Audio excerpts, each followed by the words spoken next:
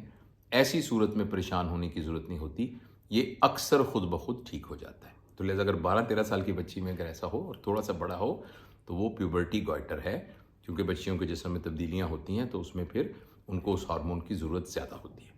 تو یہ ایک بات اور تھی جو میں بتانا چاہتا تھا۔ تو خلاصہ ہماری اس گفتگو کا یہ ہے کہ اللہ نہ کرے آپ کو اپنی گردن کے سامنے کوئی بھی گلٹی محسوس ہو، خاص طور پہ جب آپ گھونٹ بھریں اور پانی پئیں اور وہ ہلے تھوڑی سی، تو فٹافٹ ڈاکٹر کے پاس جائیے۔ اور ہو سکتا ہے وہ آپ کے ٹیسٹ کرا کے کہے کچھ بھی نہیں کرنا، ہو سکتا ہے ٹیسٹ کرا کے کچھ دوائیاں دے، ہو سکتا ہے آپ کو سرجری کے لیے کہے یا مزید ٹیسٹوں کے لیے کہیے، لیکن ایک صحت مند زندگی کے لیے یہ بہت ضروری ہے کہ آپ اس کو اگنور نہ کریں۔